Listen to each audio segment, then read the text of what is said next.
नमस्कार दोस्तों, मेरा नाम है शुभम और आज मैं आपको ऐसे भक्त के बारे में बताने जा रहा हूँ जो दर्शन करने के लिए जा रहा था भगवान कृष्ण और राधा जी के। दर्शन करने के साथ उसके साथ एक ऐसा चमत्कार हुआ कि वो देखकर हैरान रह गया। एक बार एक भक्त जिनका नाम राजीव था, वो पहली बार वृंदावन जा रहे थे भगवान कृष्ण और राधा जी के दर्शन करने के लिए। वो सोचने लगे कि रास्ते में ऐसा क्या मैं लेकर जाऊं, उनको भेंट करूं जिससे भगवान कृष्ण और राधा जी मुझसे प्रसन्न हो जाएं। इसलिए वो सोचने लगा मैं लेकर ऐसा क्या जाऊं। फिर उसने देखा बाजार में, तो उसे इत्र देखा।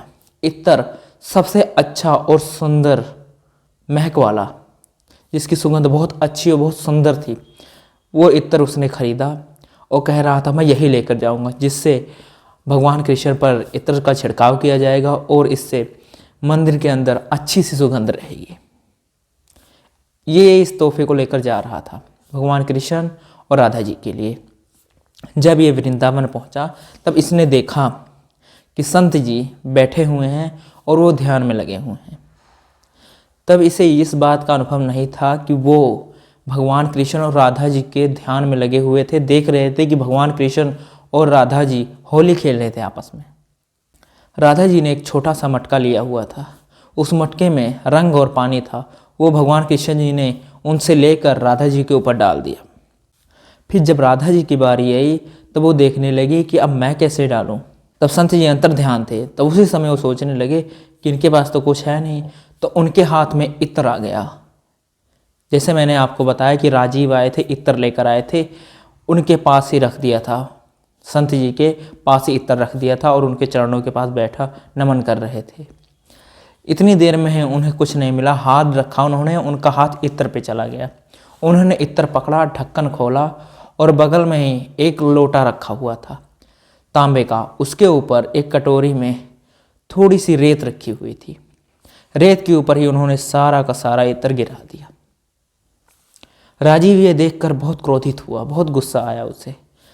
लेकिन ऐसा करके संत जी को बहुत खुशी हुई, क्योंकि उन्होंने जो इत्र वहाँ पर नहीं, ये राधा जी के मटके में डाला था और राधा जी ने वो मटका भगवान कृष्ण के ऊपर डाल दिया। इससे ऐसा हुआ कि भगवान कृष्ण जी के साथ राधा जी ने होली खेल ली, दोनों ने बराबर बराबर। ये देखकर बहुत प्रसन्न हुए और संत जी ने अपनी आंखें खोली और सामने देखा उन्होंने कि राजीव बैठे हुए हैं। राजीव अपने मन में सोचने लगा कि मैं इतनी दूर से इत्र लेकर आया था, इतना महंगा और इतना अच्छा इत्र लेकर आया था कि मैं भगवान कृष्ण जी और राधा जी के ऊपर छिड़काव करूंगा, वहीं पर रखा रहेगा। लेकिन इन्होंने तो सारा उसे रेत में गिरा दिया, सारा इत्र मेरा खराब होगा, ये मन में सोच ही रहे थे। इतनी देर में जब संत जी की आंखें खुली तो उन्होंने संत जी को नमन किया। नमन करने के पश्चात संत जी ने कहा कि जाओ अंदर जाकर भगवान कृष्ण और राधा जी के दर्शन कर लो। लेकिन वो सोच रहे थे कि अब मैं दर्शन कैसे करने जाऊं। मैंने सोचा था मैं ले जाकर उनके चरणों के पास ये भेंट रखूंगा, इससे फिर रोज जब उनको वस्त्र पहनाए जाएंगे, कृष्ण जी को राधा जी को बदले जाएंगे, तब उन पे ये इत्र का छिड़काव किया जाएगा। इससे उनके कपड़े रोज सुगंधित बहुत अच्छे रहेंगे और मंदिर महकता रहेगा। ये सोचकर राजीव दुखी हो रहा था। जब अंदर गया तो सोचने लगा अब आया हूँ, लो दर्शन कर लो, पता नहीं कब फिर दोबारा दर्शन होंगे।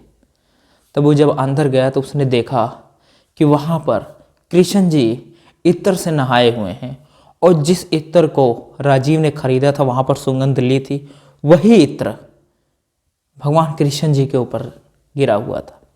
मतलब कि राधा जी ने जो इत्र से नहलाया था, उनके साथ होली खेली थी, वही इत्र उनके ऊपर गिरा हुआ था। तो वो सोचने लगे कि मैंने इत्र देखा था कि संत जी ने बाहर ही एक लोटे के ऊपर रेत पे फेंक दिया था, फिर भी ये इत्र से कृष्ण जी नहाए हुए हैं। तब उन्होंने बाहर आकर संत जी के चरणों के पार बार बार बैठकर नमन कर रहे थे कि मुझे क्षमा करना, मैं अपने मन में आपके लिए गलत विचार पैदा कर रहा था। मैंने सोचा आपने कितना गलत किया, मैं इतनी दूर से भगवान कृष्ण और राधा जी के लिए इत्र लाया था और आपने सारा फेंक दिया। आप तो अंतर ध्यान भगवान कृष्ण जी के बहुत पास हो, आपको तो सब पता चल जाता है कि भगवान कृष्ण जी क्या कर रहे हैं। आपने मेरे ऊपर बहुत बड़ा उपकार किया है कि मेरी भेंट आपने भगवान कृष्ण जी को आंख बंद करके ही प्रदान करवा दी। मैं आपका बहुत बहुत आभारी रहूँगा। यह चमत्कार देखकर राजीव बहुत प्रसन्न होगा। तो आपको कैसी लगी बांके बिहारी जी की ये कहानी? अगर ये कहानी अच्छी लगी हो तो वीडियो को लाइक और चैनल को सब्सक्राइब कर देना। फिर मिलते हैं किसी नए वीडियो पर।